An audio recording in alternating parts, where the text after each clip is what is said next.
screen. Dear colleagues, names are linguistic expressions denoting an individual person or object, while they are also symbols that evoke a variety of feelings in name users, depending on their relationship to the named person or object. A person's own name, that means oneself, has a special importance. Today's lecture focuses on these essential characteristics of names, namely how names can function as resources for identity construction. I'm very happy to welcome our speaker today, Emilia Aldrin from Sweden. Thank you very much for accepting our invitation. And I'm also glad to welcome the chair of this event, Terhi Ainiala from Finland. And now the floor is yours. I wish a wonderful time for all of us. Thank you. Thank you, Katalin, and warm regards from Helsinki, Finland. And it is certainly my pleasure to introduce Dr. Emilia Aldrin to all of you, and I'm sure that many of you, if not all, are already familiar with Emilia's work. And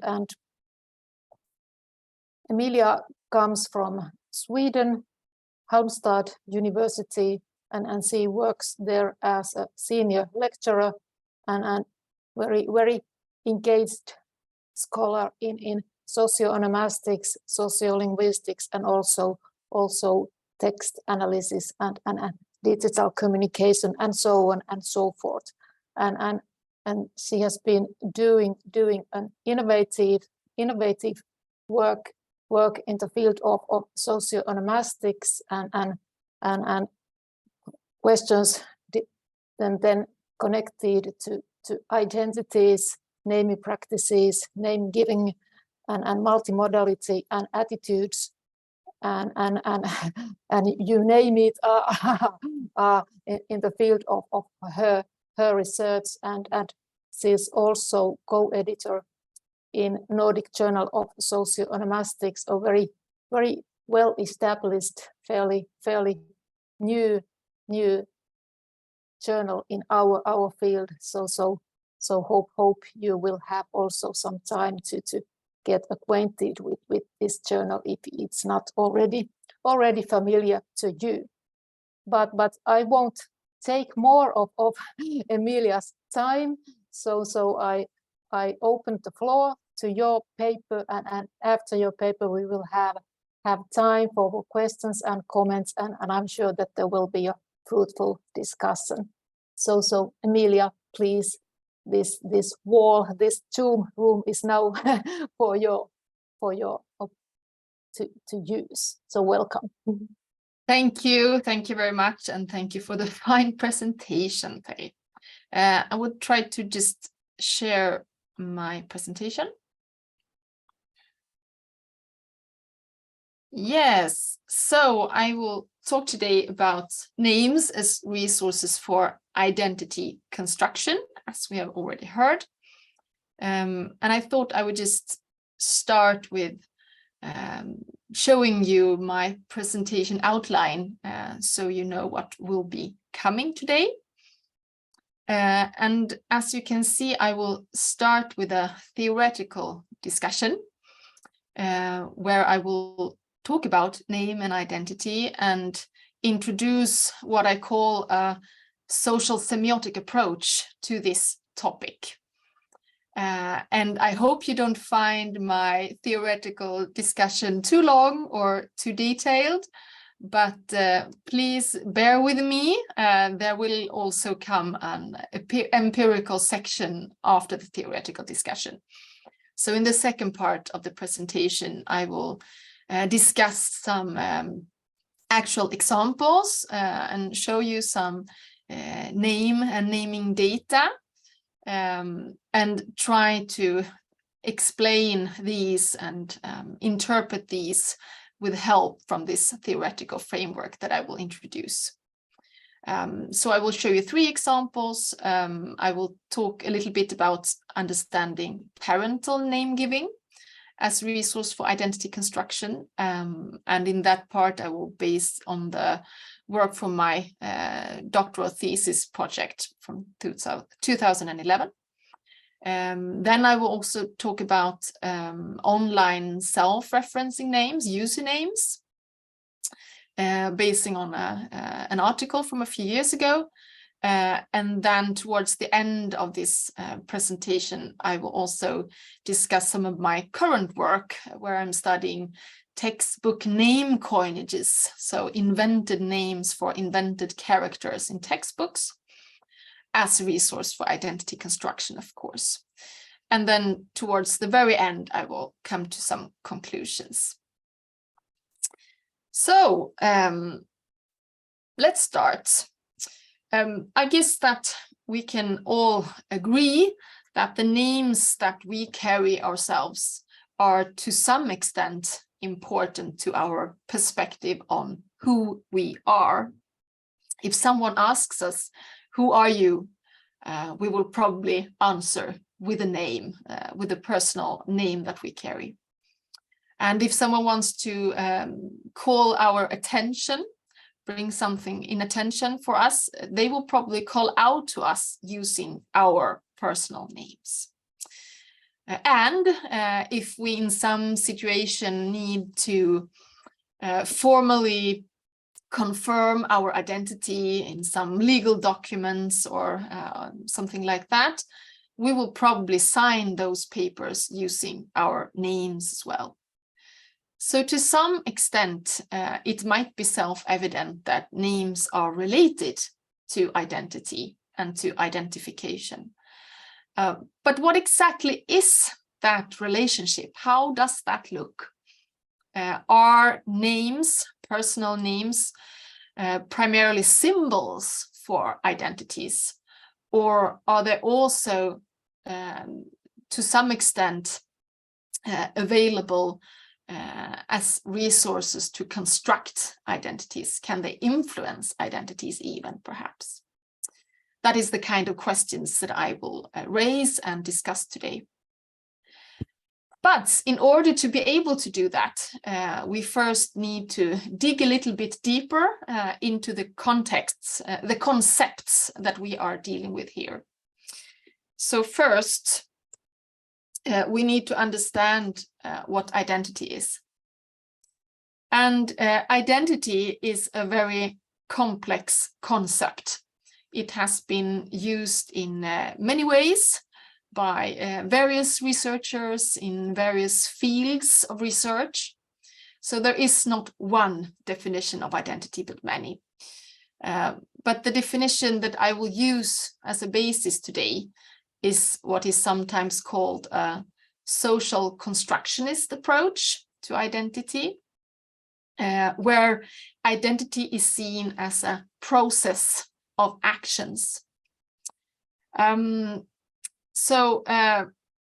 Identity then is something that people continuously do through their actions and interactions in daily life.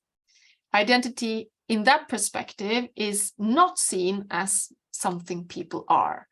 It is not our deepest inner core, something that we have stable within us and cannot change. Rather, from this perspective, identity is seen as something that is very flexible and constantly negotiated throughout the contexts that we move through during our lives. So identity becomes something we can construct to some extent. How do we then construct identity? Well, I said that it is a process of actions. So the actions that people make can construct identity. And those actions could be how we speak, how we use language, but it could also be how we dress, what kind of music we choose to listen to, how we decorate our houses, what we eat, and so on and so on. All kinds of actions. And including, of course, the use of names and the use of naming as a linguistic action can then also be a part of this identity construction. Furthermore, identity is related both to distinction and to sameness. This is kind of two perspectives that are intertwined in identity. Sometimes researchers use the concept personal identity in order to refer to those distinctive characters or characteristics that make an individual, a single person unique, that make them stand out from the mass and actually be an individual, a unique identity. So that is one way of understanding identity. But sameness is also relevant to identity. And sometimes researchers here use the concept collective identity or social identity. They are used in somewhat varying ways, but intertwined as well. And these concepts are used to refer to those characteristics within an individual that they share with others, that have to do with a sense of group membership, of belonging to a certain group, to a certain context. So part of what makes me me is that I share something with others. I share something with groups that are relevant to me, that help build my identity. So both of these perspectives are intertwined in identity as a concept. And this intertwinedness is, I think, very nicely summarized by a researcher, Alexandra Kusosko, who, as you can see here, wrote that identity can be seen as the unified answer to the questions, who am I, who are they, and what is our relationship? So that is, I think, a very fine way of summarizing these different perspectives that are actually intertwined.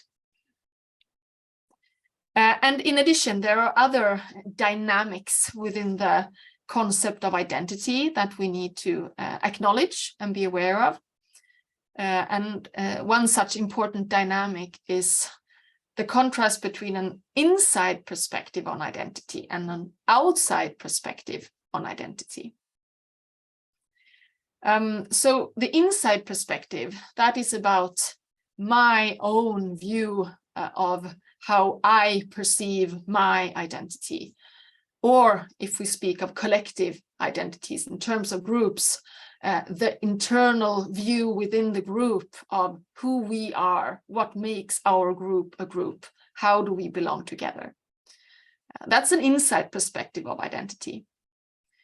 But at the same time, there is also always basically an outside perspective on identity, because others will act and interact with us in ways that also create, negotiate or confirm or completely change the image of who we are.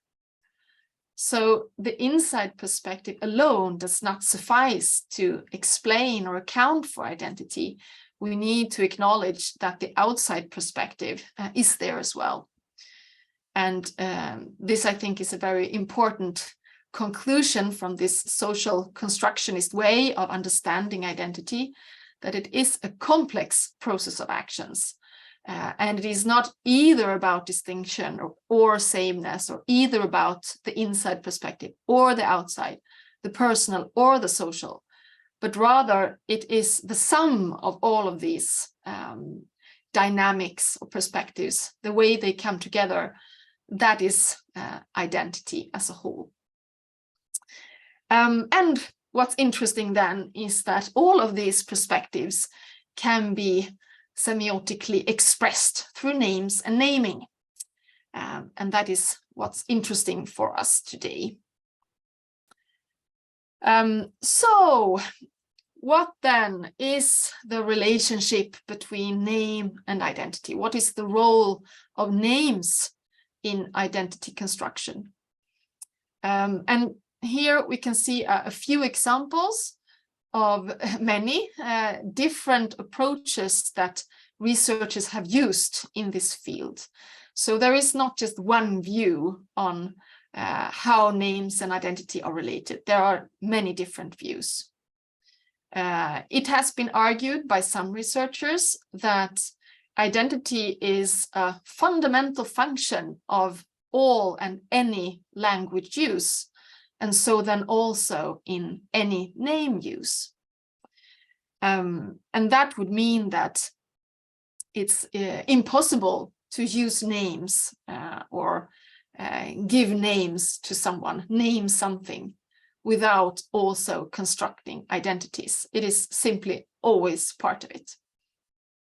That's one way of seeing it. Other researchers have emphasized that names are a way, not only a function in language, but also a way to shape identity. Or, as one researcher has phrased it, a reality in which we emerge, progressively assimilating the characteristics contained in it, in the names. So we see here there are somewhat varying views as to what extent names actually influence identities, or to what extent they are merely symbols of identities. Further, researchers have stated that names are a communicative act. Naming is a communicative act, and it can serve an identity function. But within this perspective, it must not serve an identity function, but it can do so. So we see that there are varying approaches in this field.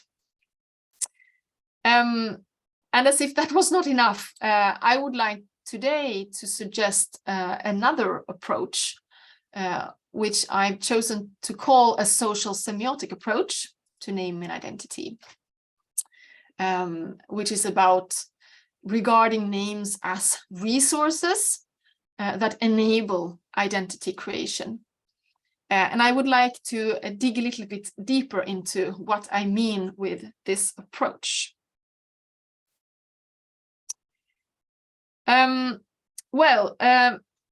This is based on what's called a social semiotic theory, which some of you might or are probably familiar with. Social semiotics theory was formulated by researchers of multimodality, recognizing that meaning is not only created through language, but also through other means. Gunter Kress is one of the fundamental researchers behind this theory. But he and they also based their work in turn on the fundamental works of Michael Halliday from 1978. So that's an evolving version of Halliday's theory, you might want to say. Okay, so why then semiotics? Well, semiotics, as you may know, means meaning making, and it is used to refer to meaning making in its very widest sense. So not only linguistic meaning making is included when we talk about a semiotic approach, but also other kinds of meaning making through other modes of communication. Language is one mode of communication. Gestures can be a mode of communication. Visual images, music, sounds, and so on. And so the idea within this theory is that each such mode of communication that we have to our disposal as humans that we can use, they in turn make available a range of resources that we can use to create meaning. So within the mode of communication called language, names and naming is a resource that we can use in order to create meaning of various kinds. And I will argue that one of these kinds of meaning that we can choose to create through the use of names and naming is identity. And in some, as a summary, I describe this approach as a meaningful and intentional use of onomastic resources that is accomplished by socially, culturally, and historically formed individuals in order to create identity. And this might sound a bit complicated, but we will go through the details. First of all, according to this social semiotics theory that I'm basing on here, the use of resources for meaning making, such as the use of names, always constitute an act of will. So there is always a speaker who has an act of will and who has a speaker's interest in a given situation. Kress describes this speaker's interest in the way that you see here in the quote. Well, I want to represent something in order to communicate it for someone, or even if that someone is myself. And to do so, I use the representational modes which are most apt for my purposes. Okay, so this means that the act of naming or the choice of reference, the choice of specific name form is not neutral, but is always meaningful. And the way it is chosen has to do with the speaker's interest in a given situation, which in turn is influenced by the social, the cultural, and the historic context.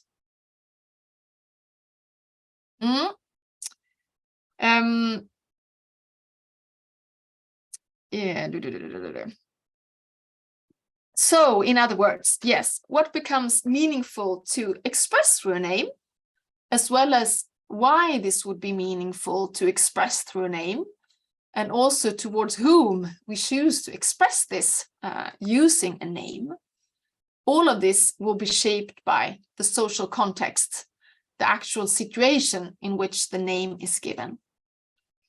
And this means that depending on such things as culture or nation or point in time, social group, traditions, norms, and so on, the kind of speaker's interest, or we could say name giver's interest that can be mirrored through a specific name, that will always vary. And so it's not very strange that we see that globally, of course, names and naming are used in highly varying ways across varying cultures and across different points in time. And this is something that we must remember, that names and naming can be used in a range of different social situations and have varying consequences for the significance of naming for identity. It will be very varying in different kinds of situations. The approach that I will try to introduce here also puts heavy emphasis on individual meaningful choices. And that's important since it deviates somewhat from other theories, emphasizing names as ways to shape identity, for example, or this kind of reality in which we emerge. These theoretical views imply that names to some extent impose identity on a name carrier. But according to this perspective, that's not the interesting part. The interesting part is what people choose to do with the names. If the name giver chooses to use names in order to create identity or not, and if the name carrier chooses to see the name as something that influences their identity or not, that becomes important.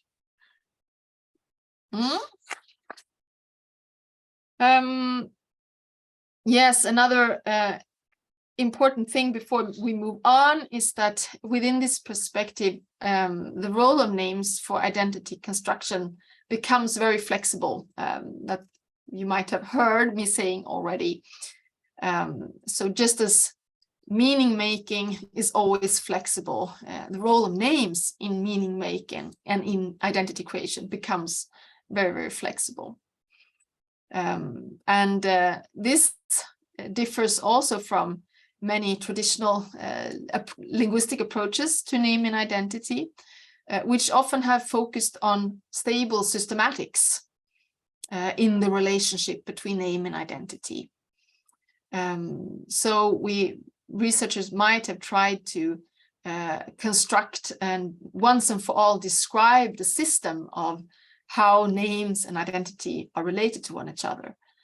But according to this perspective, the social semiotic approach, that is not quite possible, because the way names are used will always vary. And so their significance for identity will then also always vary. It is a highly flexible theory to use. Okay, paraphrasing Kress, we might summarize this social semiotic approach in this way. We could say that it's about someone wanting to express who they are or who someone else is in relation to others in a specific context, and also for someone else or for themselves. That is, you start with someone wanting to create or express identity. To do so, I may use naming as one of my tools, but of course I also have other tools at my disposal. When I engage in naming, I will use this act of communication in a way that I think that others will understand in this specific social, cultural, and historical situation that I'm currently in. So thereby, my use of names is always socially formed.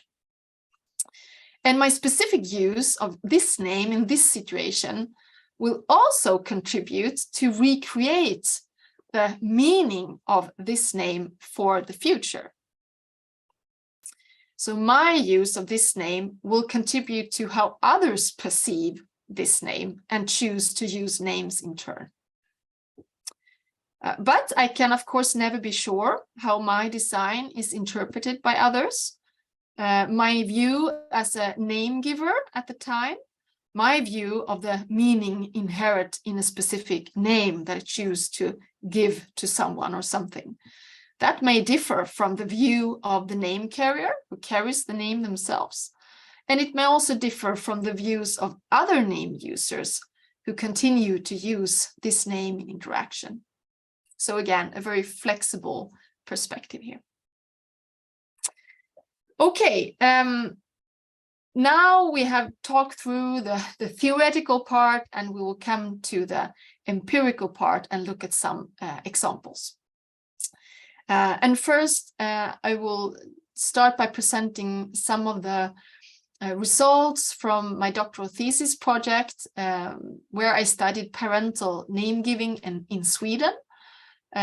This thesis was published in 2011, so it's already rather old.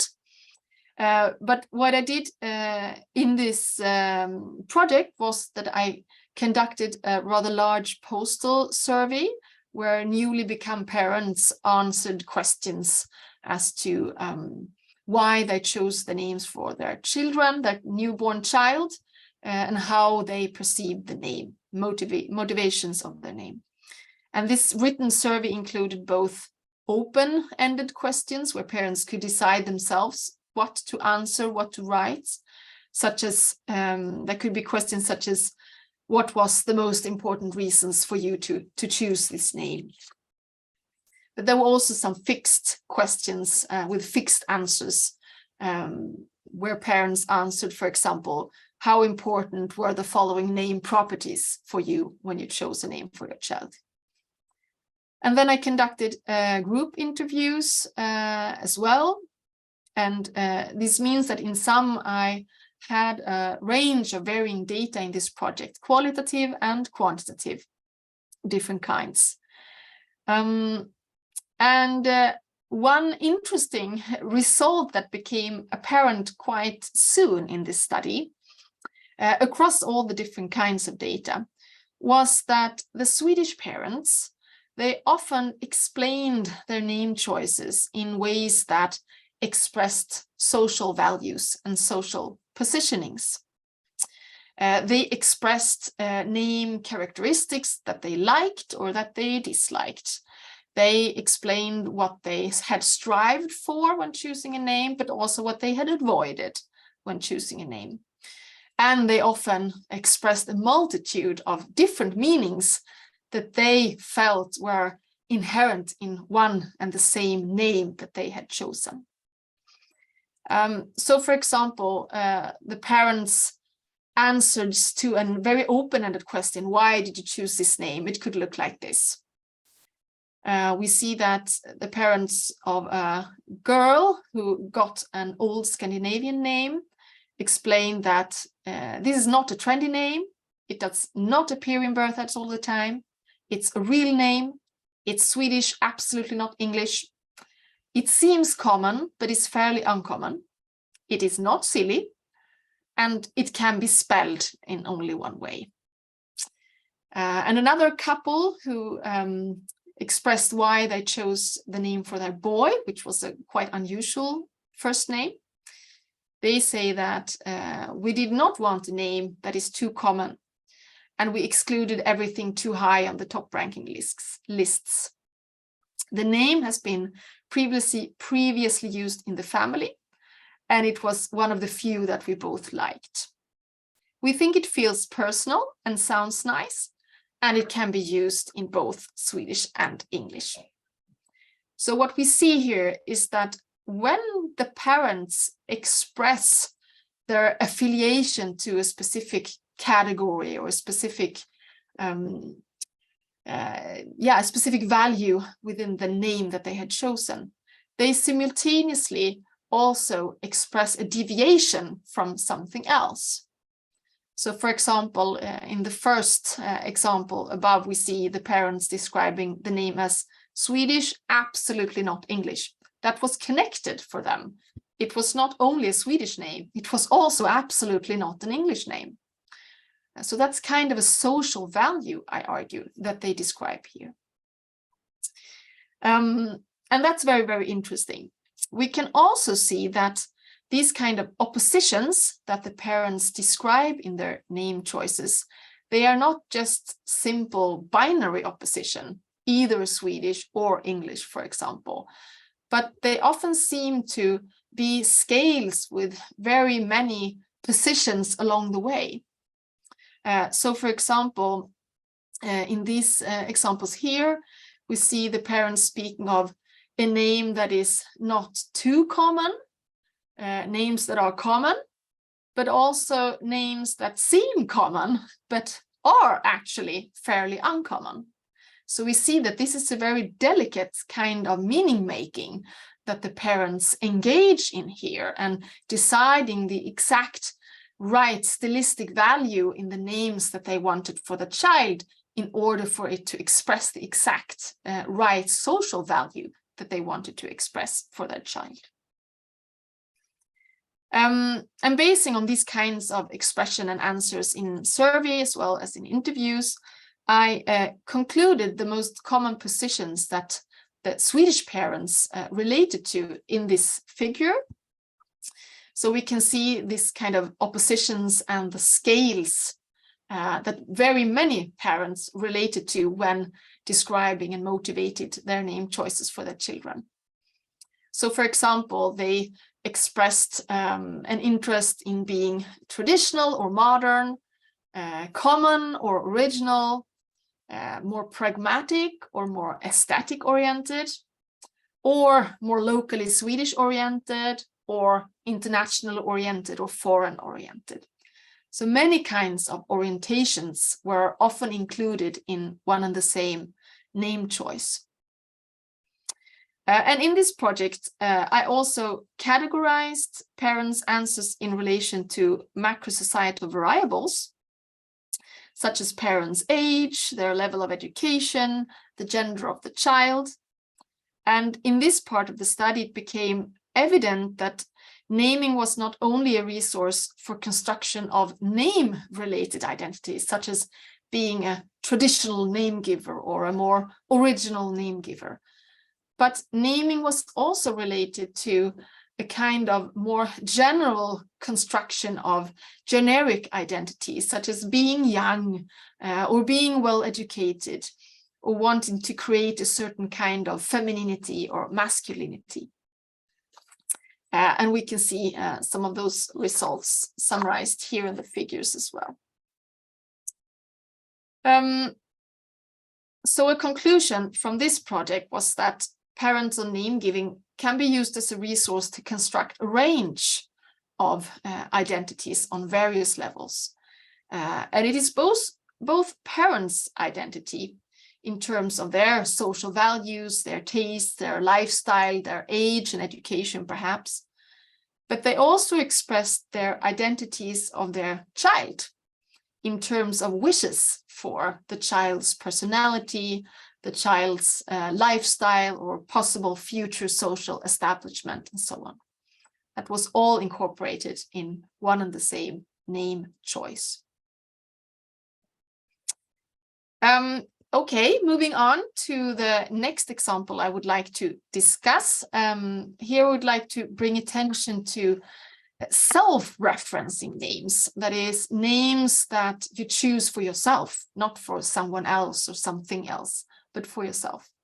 And of course, those are very interesting from an identity perspective, since these kind of self-referencing names, they bring an opportunity to for researchers to be able to see what kind of identities people want to construct for themselves when they are more or less free in their choice. Normally, we know that the names we carry, they have been chosen by someone else, by our parents, or our nicknames were chosen by our friends and so on. But in some contexts, we can choose ourselves how we shall be named. That's highly interesting.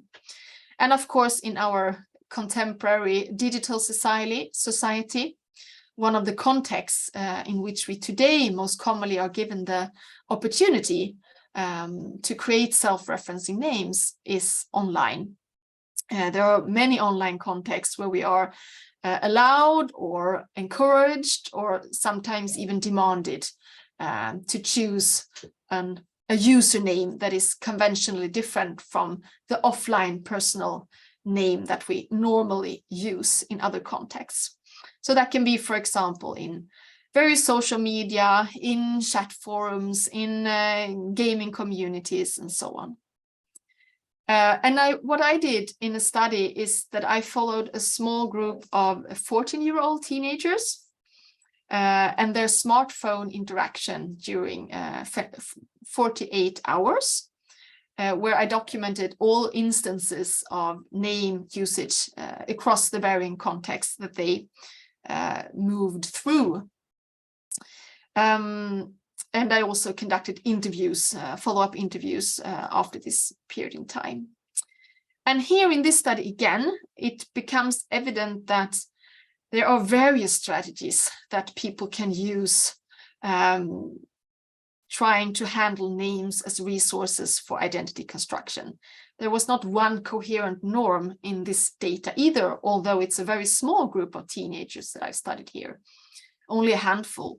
But even in this small group, they use different strategies, different approaches and attitudes. So some of these teenagers, they used usernames in a highly flexible and creative way, trying to create a range of situation-specific names, where each name was very carefully constructed in order to function and express something specific that was relevant for that context. So they might, for example, have one username for the context where they only met their closest friends, another username for a wider chat forum where they also met other peers that they did not know so well, and yet another username for their online gaming or for their semi-professional YouTube channel, and so on. So varying kinds of names. And this enabled them to create varying kinds of identities that were adjusted in accordance with specific situations. But other teenagers in the group preferred a more coherent identity construction and used variations of one and the same username in all digital online contexts that they moved across. Often then they based this username on a variation of their offline name, either their first name or their last name or an offline nickname. And then they made small adjustments perhaps between contexts, but it was basically the same username that they used all the time. And that's another kind of more coherent identity construction that you can also use names to achieve.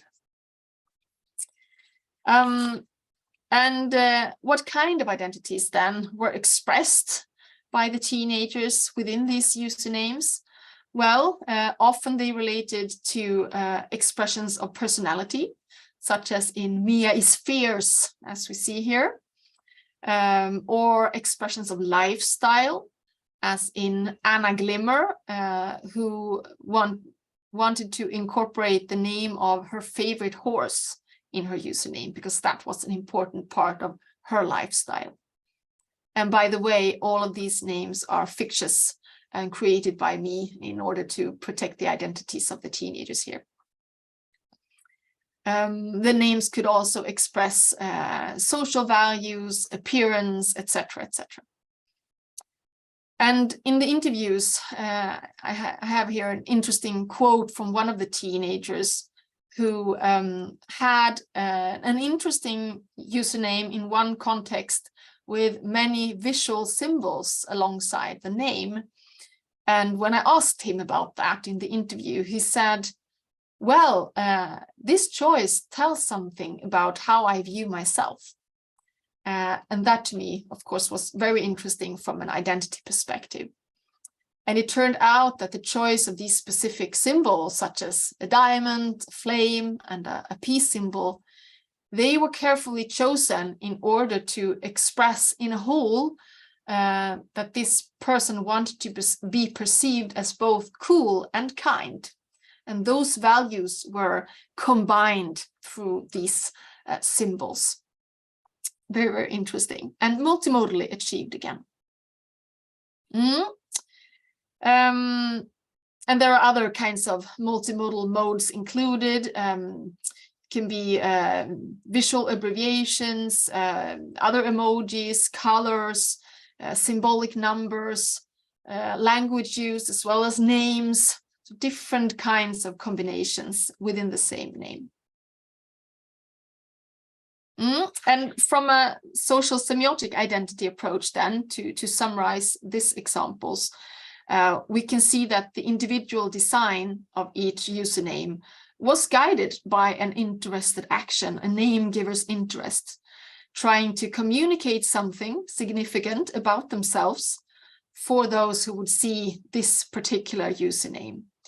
And also that each constructed name would contribute to reinforce or negotiate the meaning of these multimodal resources, what it means to use a crown or a flame or so on in connection to a name. So time flies, and we must also look at my third example, where I will speak shortly about textbook name coinages. This is an ongoing project that I'm working on at the moment, where I'm interested in how writers and publishers of textbooks for primary school children, Swedish 10-year-old children, how the publishers of these textbooks choose names for fictive characters that occur in examples and narratives and so on throughout the texts. And what I'm interested in is, of course, how names contribute to construct identity, partly in terms of how they construct an identity connected to an imagined Swedish society, sort of a collective identity for these young readers to mirror themselves in. But also I'm interested in how names express ethnic and gendered identities in particular. So we will just look very shortly at an example here. This is an image of the leading characters in one textbook in Swedish language that is included in the study. And these characters are called sick and sack. We see sick to the left and sack to the right. And their names are also in line with the title of this textbook, which is called zigzag, which means then crisscross in Swedish. So a crisscross pattern towards learning or language development, I would say. And we can see that these two names are constructed as a pair.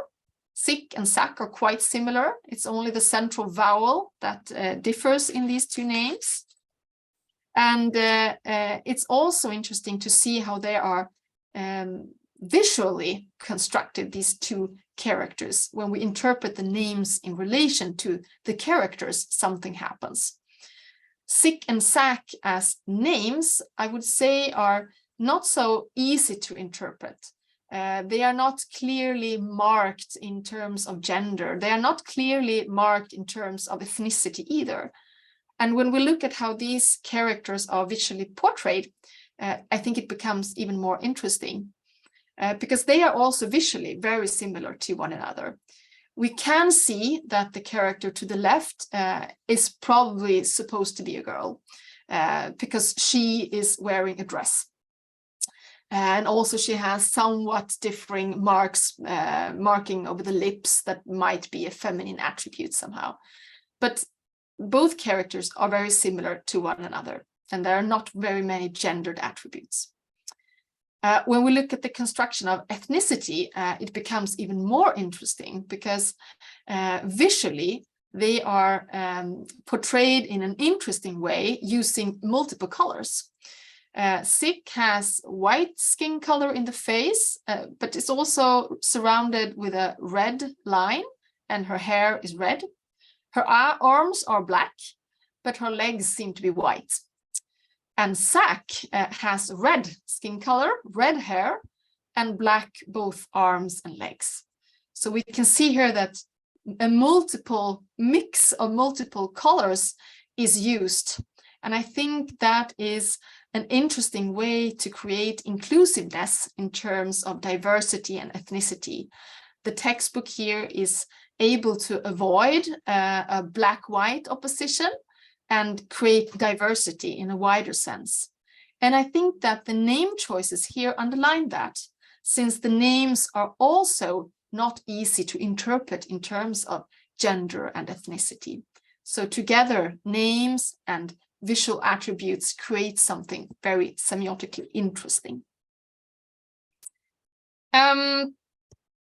I think I will skip the next example because I believe I'm short of time, but I will just say extremely short here that there are many interesting examples in school textbooks of name choices.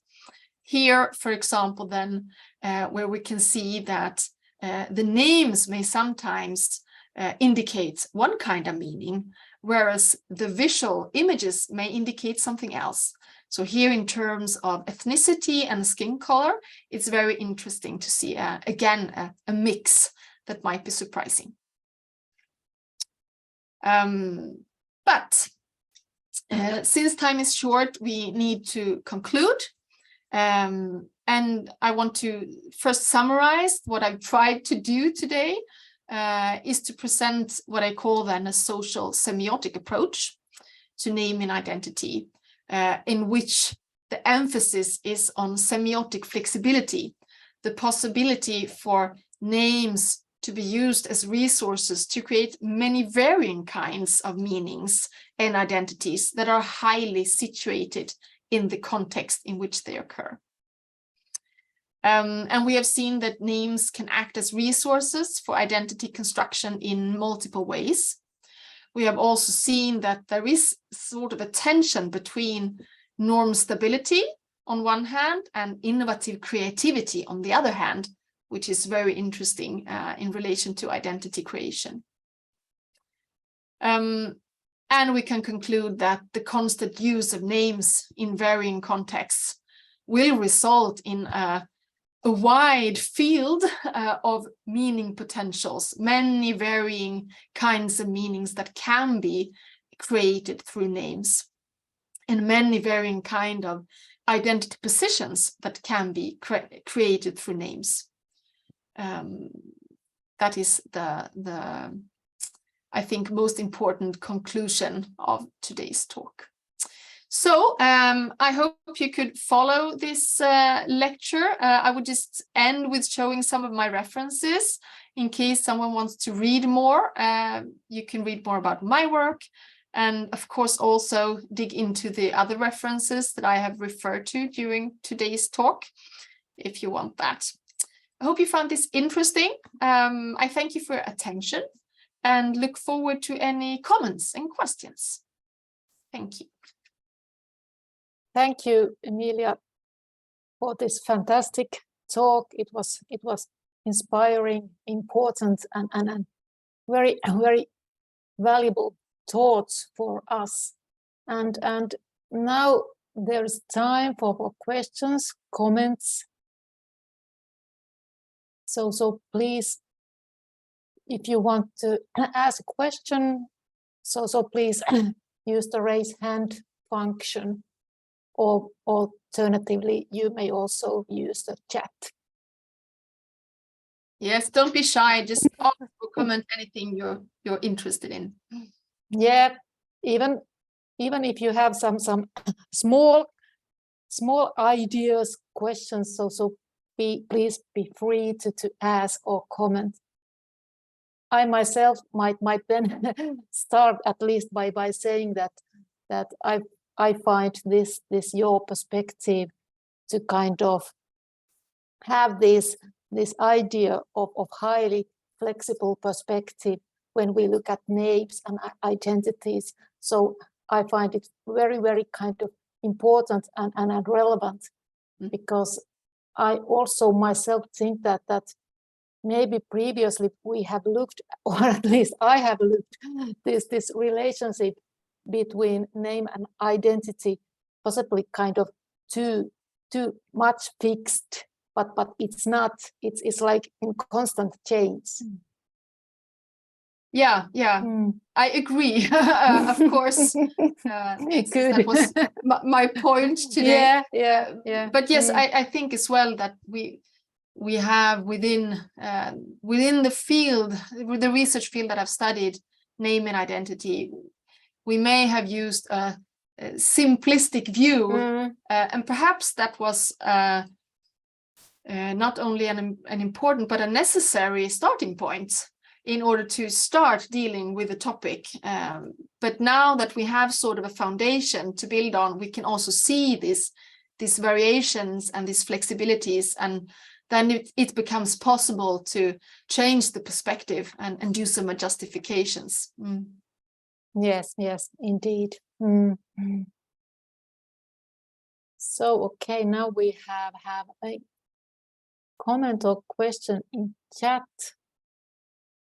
Can we apply the social semiotic approach you mentioned to the field of toponymy in addition to anthroponymy? So please, Emilia, what do you think? Yes, that's a very relevant question, and I definitely think so. This is not limited only to personal names or anthroponyms, but of course, yes, I think it's very relevant to also use it within the field of toponymy. And of course, what I've talked about today is mostly names as resources for identity creation. But of course, if we look at toponyms, there may also be other kinds of meaning making that can be interesting to describe using this social semiotic approach. So it may not only be about identity creation, but also using toponyms as resources to create many kinds of meaning.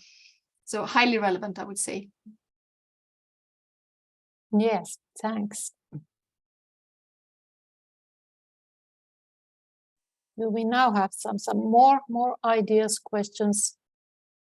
Yeah, name is also an identity creation. Pet's name. That's sure. Definitely. Yes, please, Yolanda. Yes, I'm thinking about the choice of pets' names. It's also a creation of an identity for both the chooser and the pet. And as it happens with persons, when the dog, for example, raised, the name is not has not the same motivation because physically it has changed. And I think about babies that are named Angel, for example, or something that is kind or pretty for a baby.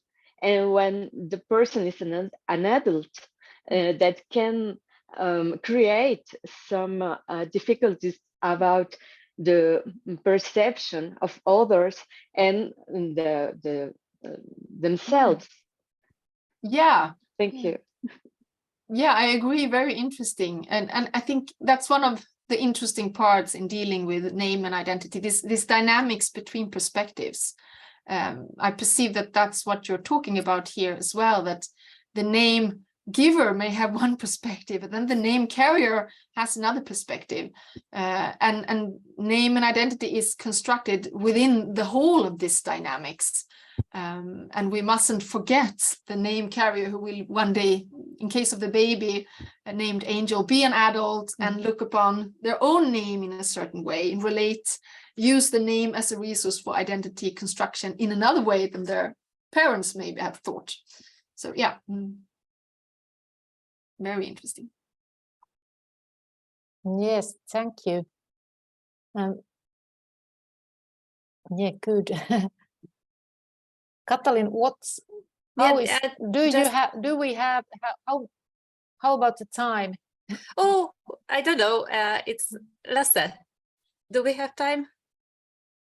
Yes, no kind of restrictions from my point of view. So Okay. we may Okay. continue if there is still issues to be discussed. Okay, Thanks, so please. Thanks. Feel Do we free have to some more questions or comments? Yeah. Oh, well, at least I could ask you, Emilia, what do you think are kind of the most urgent or most kind of important future questions for us onomasticians to solve in this field? What would you kind of encourage us now to do? Oh, that's a tricky question. But some ideas, I'm certain you certainly have some ideas. Yeah.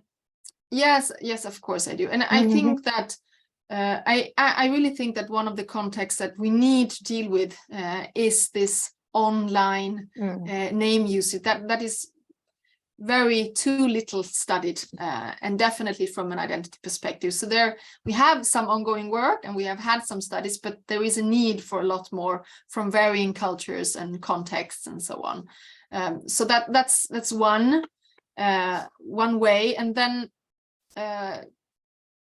well, another interesting part is related to surname choices, related to gendering aspects. There we have a lot of things to do. We have, of course, the transgendering research in relation to identity, which is very important. And also, I think the multicultural diversity related kind of identities, when we have people moving across borders of varying kinds, how do we create new kinds of identities in relation to that? So there are many things that we need to continue researching on. Yeah. Yes, thank you. That was a very good list for us and to our colleagues and students. Yes, a starting point. Yes, the starting points, yes. Okay, but if I may, guess, yes, Lasse, please go ahead. Yeah, thanks, Emilia. I'm certainly very happy that you mentioned that these online naming issues are an important field to be surveyed. And my kind of small question or remark relates to that part of your talk, this example too, where there was this interesting name, this Eric, with a couple of emojis behind the name, and I was just wondering if these emojis actually belong to the name, or is it just the name, just this Eric, and what are these emoji actually? The way I see it, and again, this is using this social semiotic approach, they must be seen as part of the name, because they also convey some kind of meaning, and they are used together with what we would call the name, the first name, all the time. They are not sort of something that the person can choose to leave out, but they are always there. So I think we must recognize them as part of the name, since they are treated as part of the name. That's my view. And I think that's also one of the strong arguments for why this kind of wider social semiotic approach is needed, because in some instances we see that names are not only created using linguistic resources, there are other resources as well incorporated in the names. And if we leave them out, we miss something significant. This username was not only Eric, those symbols were so vital for him being able to express his identity and what he wanted his peers to see in him. Yeah, certainly I accept this kind of interpretation. I was just, perhaps it was just because I wasn't sure what was the context, if this name was taken from, let's say, like WhatsApp or something like that, that this is from the name field, it was taken straight from there, or if it was just some kind of sample from a real discussion. Yeah, I completely understand. I didn't go into where the names came from, so that wasn't easy to see. Yeah, I understand very well.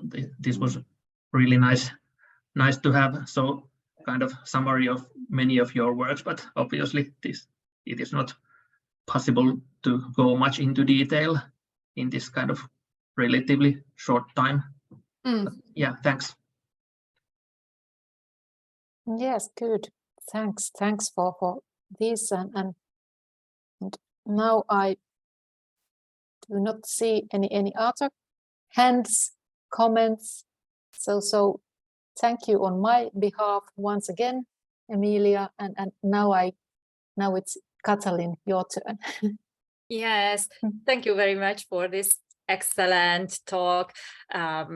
I just think about the psycholinguistic and neurolinguistic aspects of these names, how they can be investigate, what's the difference between the different identity, the different connections to identity. It would be also interesting to see and to know something about it. Yeah, so it was a wonderful talk, and thank you again, and thank you also, Terhi, for sharing today. And finally, I would like to tell you that hopefully we will have an extra lecture at the end of this semester, delivered by the director of Infoterm, Christian Galinski. We will put all the details on ICO's webpage and also share them via email. So hopefully we will meet soon this semester. Thank you. Thank you. Thank you. Bye-bye. Bye.